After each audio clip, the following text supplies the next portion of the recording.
Umumnya setiap tahun berganti dan muncul penanggalan baru di bulan baru, di tahun yang baru. Sebagian aktivitas manusia ada yang melirik kepada waktu usia yang telah Allah anugerahkan untuk beraktivitas. Ada yang mengatakan saat ini saya telah berusia 15 tahun. Ada yang mengatakan saat ini saya berusia 20 tahun, 30 tahun, 40 tahun. Bahkan ada yang melebihi dari usia Nabi SAW saat diwafatkan Allah kurang lebih 63 tahun. Apakah 70 tahun, 80 tahun, ataukah lebih daripada itu? Dan telah banyak di kisaran waktu yang Allah berikan, kesempatan yang Allah anugerahkan, kita isi dengan beragam aktivitas yang bahkan diiringi dengan perjuangan, keringat, darah, air mata, liku kehidupan yang telah dilalui, baik dalam kehidupan individual, di keluarga atau tingkat sosial yang lebih tinggi, dan segala aktivitas berdasarkan profesi yang telah bahkan tengah kita jalani. Dari sekian aktivitas yang telah kita lalui itu, ada satu ayat yang penting kita renungkan dalam Al-Quran.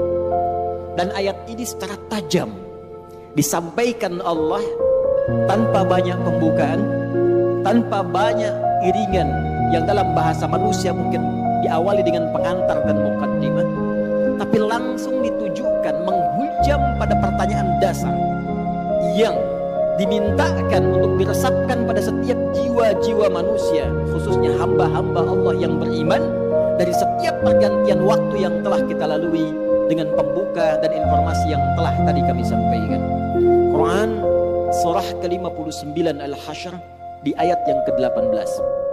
Allah Subhanahu wa taala berfirman, "Ya ayyuhalladzina amanu taqullaha wal tanzur nafsum ma qaddamat lighad wattaqullaha innallaha khabirum bima ta'malun." Hadirin, ayat ini dibuka dengan tegas oleh Allah Subhanahu wa taala untuk menghujamkan sebuah pesan yang dalam, khususnya ditujukan pada orang-orang yang telah menyatakan dirinya beriman kepada Allah Subhanahu wa taala. Dan berbahagianya kita semua, insya Allah, kita yang hadir di masjid ini, baik di area dalamnya, di luarannya, sekitarannya, insya Allah kita termasuk dalam golongan orang-orang beriman. Karena panggilan Jumat dibuka dengan panggilan iman. Quran surah ke-62 Al-Jumu'ah dengan namanya di ayat yang ke-9 itu. Ya ayyuhalladzina amanu idza nudiya lis-salati bi yaumil jumu'ati fas'au ila dzikrillah. Panggilan Jumat dibuka dengan kalimat iman. Hei seluruh orang-orang yang telah menyatakan dirinya beriman kepada Allah Subhanahu wa taala, jika telah tiba seruan untuk menunaikan salat Jumat di hari Jumat itu, maka bergegaslah Anda untuk berzikir. Ingat, persiapkan diri Anda untuk menunaikan Jumat dengan sempurna. Jadi berbahagialah ketika kita hadir datang di Jumat ini. Bersyukurlah kepada Allah karena iman kita masih diakui oleh Allah Subhanahu wa taala. Iman kita masih merespon panggilan Allah Subhanahu wa taala. Dari sekian hamba-hamba Allah, bahkan yang mengatakan dirinya beriman sampai Jumat ini, kita yang terpilih dan berada di masjid ini. Belum tentu orang yang mengatakan dirinya beriman kemudian bisa mudah untuk menunaikan ibadah Jumat ini. Tapi dari syukur yang kita dapatkan ini, hadirin sekalian, kembali kita dipanggil, disentuh dengan iman kita ini dalam ayat yang tegas Allah sampaikan di Quran surah ke-59 ayat 18 ini. Ya ayyuhalladzina amanu. Kalau kita tarik ke dalam suasana Jumat saat ini, hei jamaah-jamaah Jumat yang telah datang dengan panggilan iman itu, hei kalian yang telah menyatakan dirinya beriman kepada Allah Subhanahu wa taala. Bahkan dibuka dengan huruf ya, disebutkan 360 kali dalam Al-Quran. Huruf ya, harfun nida, itu digunakan untuk memanggil seluruh jarak yang ada. Nidaul qarib, nidaul mutawassit, nidaul ba'id. Ada 14 huruf nida dalam bahasa Arab. Ada a, ada ya, ada aya, ada wa, dan sebagainya. Tapi di Al-Quran hanya satu yang disebutkan, ya, karena huruf ya itu bisa mencakup seluruh fungsi panggilan dalam bahasa Arab. Dekat, menengah, jauh. Kalau disandingkan dengan kata iman, ya ayyuhalladzina amanu, seakan Allah ingin mengatakan, hei seluruh pemilik iman tanpa kecuali. Alladzina disebutkan 1080 kali dalam Al-Quran, mencakup seluruh kalangan tanpa kecuali. Besar, kecil, tua, muda, sepanjang dia merasakan dan mengakui dia punya iman. Kata Allah, hei para pemilik iman, yang mungkin diantara kalian kualitas imannya beda-beda. Ada yang kalian imannya kuat sehingga kedudukannya merasa dekat denganku. Jangankan dipanggil dalam salat fardu, bahkan sebelum datang fardu tergerak menunaikan salat sunnahnya. Bahkan sebelum datang subuh sudah bangun untuk tahajudnya. Bahkan tidak menunggu Ramadan, Senin Kamis dia kerjakan sunnahnya. Ayamul bid dia tunggu-tunggu walau belum tiba waktunya, yang dekat dengan Allah. Ada yang biasa-biasa mutawasit menengah, salat nunggu fardu, puasa nunggu Ramadan, tapi iman masih melekat dalam dirinya walaupun keadaannya di tengah-tengah hubungannya dengan Allah Subhanahu wa taala. Ada yang ba'id, mungkin merasa jauh karena maksiat yang banyak dikerjakan, tapi masih menunaikan salat walau terlambat, masih ingin mengaji Al-Quran walau kadang-kadang. Demi Allah saya katakan, sifat Rahman Allah menjadikan baik yang imannya kuat, menengah ataupun jauh disamakan oleh Allah Subhanahu wa taala dengan panggilan ini. Seakan Allah ingin mengatakan, saya tidak peduli sepanjang kalian masih ada iman dalam jiwamu dan datang memenuhi panggilanku, maka aku akan jadikan yang jauh aku dekatkan, yang menengah aku lekatkan, dan yang dekat aku semakin berikan kedudukan di sisiku. Maka berbahagialah ketika ada panggilan kita respon. Itu cara Allah untuk meningkatkan keimanan kita dan mendekatkan kedudukan kita dengan Allah Subhanahu wa taala. Karena itu, sebelum masuk kepada inti penjelasannya, Allah tegaskan dengan menggunakan kata ayyuha, disebutkan 150 kali dalam Al-Quran. Ayyuhnya munada berfungsi taukid untuk menguatkan pesan, haknya tanbih untuk mengingatkan. Seakan Allah ingin sampaikan, aku ingatkan ya, tanamkan pesan ini dalam jiwamu yang paling dalam. Ada hal yang penting yang akan aku sampaikan, yang dengan itu akan meningkatkan iman kalian dan mengangkat derajat kalian di hadapanku, kata Allah Subhanahu wa taala. Ya ayyuhalladzina amanu, hai semua orang yang merasakan beriman, mengaku beriman, baik hubungannya dekat, jauh atau menengah, ittaqullah, tingkatkan takwamu kepada Allah. Cek keadaan takwamu, cek kuota takwamu, cek pulsa takwamu, cek bekal takwamu. Kenapa ini penting kata Allah disampaikan?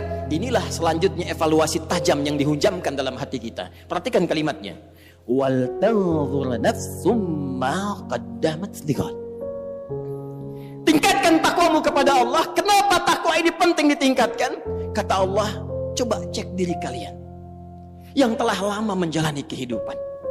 Mungkin ada yang belasan bahkan puluhan tahun, bahkan lebih daripada batas kuota yang barangkali standar kehidupan manusia. Ada yang di atas 100 tahun. Kata Allah, coba dicek selama mengalami perjalanan hidup itu. Setiap perganti tahun, datang tahun baru, datang tahun yang baru lagi, datang tahun yang baru lagi. Kata Allah, pernahkah terbersit dalam benakmu, dalam jiwamu, persiapan untuk menyongsong datangnya ghad? Pagi ini sebelum Jumat, saya ingin menguatkan informasi seputar ayat ini. Satu ayat saja. Saya baca 4 kitab tafsir tadi pagi.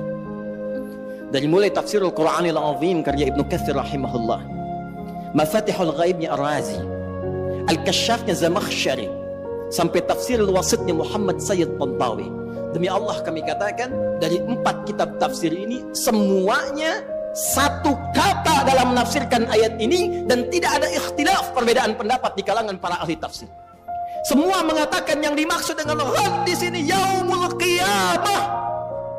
Yaumul qiyamah, tibanya hari kiamat, tibanya hisab kita di hadapan Allah Subhanahu wa taala. Dalam bahasa bebasnya tapi lugas dan tegas, seakan Allah ingin mengatakan, hei, kalau besok kamu dihisab dari pergantian waktu yang telah kami lalui, dari masa yang telah kami berikan kepada kalian, dari setiap perganti tahun, tahun baru, tahun baru, tahun baru, kalau tiba-tiba besok kiamat, bekal apa yang telah kamu siapkan untuk menjunjung itu? Bekal apa yang telah kamu hadirkan untuk menghadapi hari kiamat itu? Karena itu semua mengatakan, diungkapkan dengan kalimat ghad. Bisa Allah menyampaikan, ya ayyuhalladzina amanu taqullaha wal tanzur nafsum ma qaddamat liyaumil qiyamah. Tapi kenapa Allah mengatakan ghad?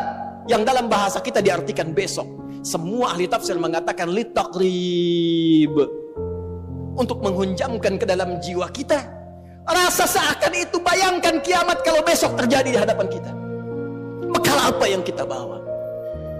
Duhai Anda yang hadir di Jumat ini, yang telah menghasilkan dan mengumpulkan dari sekian banyak waktu yang Allah berikan kepada Anda, ragam harta benda yang sudah Anda koleksi, rumah yang luas, kendaraan yang begitu membentang dengan ragam yang sangat luar biasa, pakaian yang bagus-bagus, perhiasan yang melekat di tubuh. Demi Allah saya katakan, kalau Anda wafat di hari ini, bagaimana hisab Anda di hadapan Allah Subhanahu wa ta'ala? Kalau kiamat terjadi besok, apa persiapannya kata Allah? Dan kiamat terkecil itu kematian. Kiamat terkecil kematian. Quran surah ke-32 di ayat ke-11. Qul yatawaffakum malakul mautil ladzi wukila bikum. Katakan Muhammad sallallahu alaihi wasallam, setiap yang berjiwa itu satu saat akan tiba waktunya, datang utusan Allah malakul maut untuk memisahkan kehidupannya dengan maut itu dari kehidupan dunia menuju hisab persiapan akhiratnya. Dan semua ulama sepakat kiamat terkecil, kiamat kecil itu ya kematian. Jadi kalau kita kembalikan pada diri kita, para ulama selalu mengajak kita untuk bermuhasabah. Jangankan datang tahun baru, ganti tahun lagi, ganti hari lagi, setiap hari. Ayat ini mengatakan, kalau Anda wafat besok, persiapannya apa? Bahkan kalau kita diwafatkan hari ini, apa persiapan hisab kita di hadapan Allah Subhanahu wa ta'ala? Karena itu yang paling menarik, untuk menghunjamkan renungan ini dalam jiwa kita, Allah menyebutkan kalimatnya langsung dengan menggunakan kata nafsun, dan bentuknya tidak menggunakan alif lam. Wal tanzur nafsum ma qaddamat lighad. Kalimat nafsunnya tidak menggunakan alif lam, nakirah. Kata para ulama tafsir, kalimatnya tidak menggunakan alif lam untuk memberikan kesan dan pesan kepada kita. Kalau ingin bagus dalam introspeksi, kalau ingin benar dalam muhasabah, lepaskan dulu seluruh kecenderungan dunia kita, kemudian tanyakan pada hati kita yang paling dalam, sudah benarkah cara hidup kita sampai dengan detik ini? Itulah rahasianya kenapa di ayat ini kata nafsun tidak menggunakan alif lam. Seakan-akan Allah ingin mengatakan pada kita, coba merenung sejenak.